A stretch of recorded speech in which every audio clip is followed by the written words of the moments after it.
ನಮಸ್ಕಾರ ನೆಕ್ಸ್ಟ್ ನ್ಯೂಸ್ಗೆ ಸ್ವಾಗತ. ನಾನು ಪ್ರೀತಿಕಾ ಬಂಗೇರ. ರಾಜ್ಯ ಬಿಜೆಪಿಯಲ್ಲಿ ಭಿನ್ನಮತ ಬಣ ರಾಜಕೀಯ ತಾರಕಕ್ಕೆ ಏರ್ತಿರುವಂತಹ ನಡುವೆಯೇ ಮಾಜಿ ಮುಖ್ಯಮಂತ್ರಿ ಬಿಎಸ್ ಯಡಿಯೂರಪ್ಪ ಅವರು ಅಖಾಡಕ್ಕೆ ಇಳಿದಿದ್ದು ಶೀಘ್ರದಲ್ಲೇ ರಾಜ್ಯ ಪ್ರವಾಸ ಕೈಗೊಳ್ಳುವುದಾಗಿ ಘೋಷಣೆಯನ್ನ ಮಾಡಿದ್ದಾರೆ.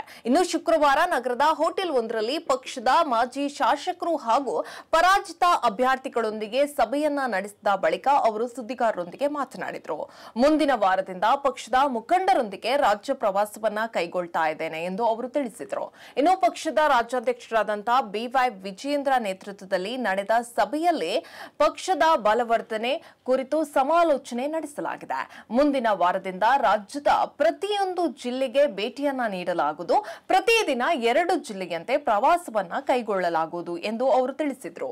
ಇನ್ನು ಪ್ರವಾಸದ ವೇಳೆ ಸಾರ್ವಜನಿಕ ಸಭೆ ನಡೆಸುವುದಿಲ್ಲ, ಬದಲಿಗೆ ಕಾರ್ಯಕರ್ತರನ್ನ ಸೇರಿಸಿ ಚರ್ಚೆಯನ್ನ ನಡೆಸಲಾಗುವುದು. ಮುಂಬರುವಂತಹ ಜಿಲ್ಲಾ ಮತ್ತು ತಾಲೂಕು ಪಂಚಾಯತ್ ಚುನಾವಣೆಗೆ ಪಕ್ಷದ ಕಾರ್ಯಕರ್ತರನ್ನ ಸನ್ನದ್ಧಗೊಳಿಸಲು ನಿಟ್ಟಿನಲ್ಲಿ ಸಮಾಲೋಚನೆಯನ್ನ ನಡೆಸಲಾಗುವುದು. ಇನ್ನು ಸುಮಾರು 500-600 ಪಕ್ಷದ ಕಾರ್ಯಕರ್ತರೊಂದಿಗೆ ಸಭೆಯನ್ನ ನಡೆಸಲಾಗುವುದು.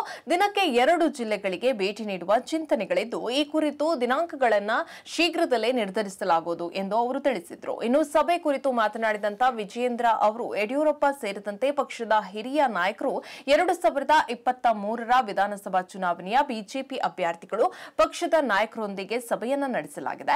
ಜಿಲ್ಲಾ ಮತ್ತು ತಾಲೂಕು ಪಂಚಾಯತ್ ಚುನಾವಣೆಗಳಿಗೆ ಮುಂಚಿತವಾಗಿ ಪಕ್ಷವನ್ನ ಬಲಪಡಿಸುವ ಕ್ರಮಗಳ ಕುರಿತು ಚರ್ಚಿಸಿದ್ದೇವೆ ಎಂದು ಹೇಳಿದರು. ಇದು ಶಕ್ತಿ ಪ್ರದರ್ಶನ ಅಥವಾ ಯಾರನ್ನೂ ಪಕ್ಷದಿಂದ ಹೊರಹಾಕುವ ಉದ್ದೇಶದಿಂದ ನಡೆಸಿಲ್ಲ. ಪಕ್ಷವನ್ನ ಹೇಗೆ ಸರಿಪಡಿಸಬೇಕು ಎಂಬುದು ನನ್ನ ಕರ್ತವ್ಯವೂ ಆಗಿದೆ. ರಾಜ್ಯದ ರಾಜಕೀಯ ಪರಿಸ್ಥಿತಿಯ ಬಗ್ಗೆ ಇಂದಿನ ಸಭೆಯಲ್ಲಿ ಚರ್ಚಿಸ್ತಾ ಇದ್ದೇವೆ ಎಂದು ತಿಳಿಸಿದರು. ಹೆಚ್ಚಿನ ಅಪ್ಡೇಟ್ಗಾಗಿ ನೋಡ್ತಾ ಇರಿ ನೆಕ್ಸ್ಟ್ ನ್ಯೂಸ್ ಕನ್ನಡ. ವಂದನೆಗಳು.